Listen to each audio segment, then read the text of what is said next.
स्वागत है आपका सुनील श्रीवास्तव डरावनी हिंदी स्टोरी चैनल पर, जहां हम हर रात आपको डर और रहस्य की अनकही कहानियों से रूबरू कराते हैं। आज की कहानी में हम आपको ले चलेंगे एक घने और सन्नाटे से भरे जंगल में, जहां सौरभ और उसके दोस्त हर साल की तरह कैंपिंग के लिए गए थे। लेकिन इस बार की रात ने उन्हें ऐसी रहस्यमयी पुकार से मिलवाया जिसने उनकी जिंदगी को हमेशा के लिए बदल दिया। तो खुद को संभाल लीजिए, क्योंकि ये सिर्फ एक कहानी नहीं बल्कि एक हकीकत है जो आपकी रूह को हिला देगी। कहानी का नाम है जंगल की पुकार। ध्यान से सुनिए, कहीं वो आवाज आपको भी न बुलाने लगे, आपकी रूह कांप जाएगी। कहानी जंगल की पुकार। सौरभ और उसकी दोस्ती का ग्रुप हर साल की तरह इस बार भी जंगल में कैंपिंग करने गया। उन्होंने एक दूर जंगल को चुना था जहां न तो कोई इंसान था और न ही कोई जानवर की आवाज।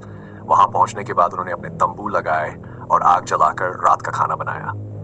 रात के करीब 4 बजे सौरभ को जंगल में किसी के रोने की आवाज सुनाई दी। आवाज बहुत ही कमजोर थी, मानो कोई मदद के लिए पुकार रहा हो। उसने अपने दोस्तों को जगाया, लेकिन किसी ने भी उसे गंभीरता से नहीं लिया। सौरभ ने हिम्मत जुटाकर उस आवाज का पीछा करना शुरू किया। जब वो आवाज के करीब पहुंचा तो उसे एक बूढ़ी औरत नजर आई जो पेड़ के नीचे बैठी हुई थी।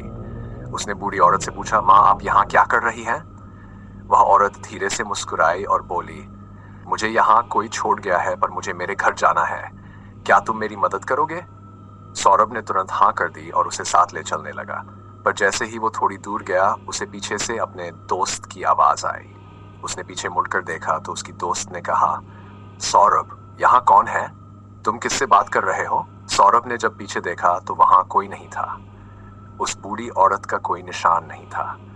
तब उसके दोस्त ने बताया कि इसी जंगल में बहुत साल पहले एक बूढ़ी औरत की मौत हो गई थी। वो भी किसी के साथ अपने घर जाने की उम्मीद में जंगल में भटकती रहती है और कई बार लोगों को उसके रोने की आवाज सुनाई देती है। सौरभ का चेहरा पीला पड़ गया। उसे समझ आ गया कि वो किसी इंसान से नहीं बल्कि एक आत्मा से बात कर रहा था। इस घटना के बाद सौरभ ने अपने दोस्तों के साथ वहां से लौटने का फैसला किया। आज भी जब वो जंगल की ओर जाता है तो उसे वही आवाज सुनाई देती है जो उसे पुकारती रहती है। क्या आप भी कभी किसी ऐसी जगह पर गए हैं जहां रहस्यमयी आवाजें सुनाई दी हों?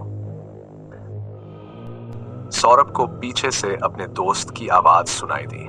उसने पलटकर देखा, पर वह बूढ़ी औरत अब कहीं नजर नहीं आ रही थी। सौरभ का चेहरा भय से पीला पड़ चुका था। उसके दोस्त ने बताया कि इस जंगल में सालों पहले एक बूढ़ी औरत की मौत हो गई थी, जो आज भी अपने घर जाने की राह देखती है। इस रहस्यमयी और भूतिया घटना के बाद सौरभ और उसके दोस्त उसी समय जंगल छोड़कर चले गए। पर सौरभ को आज भी उस बूढ़ी औरत की दर्द भरी पुकार सुनाई देती है, जो उसे वापस जंगल में बुलाती है। क्या वह पुकार सिर्फ एक आत्मा की थी या कुछ और? इस सवाल का जवाब कभी कोई नहीं जान पाया।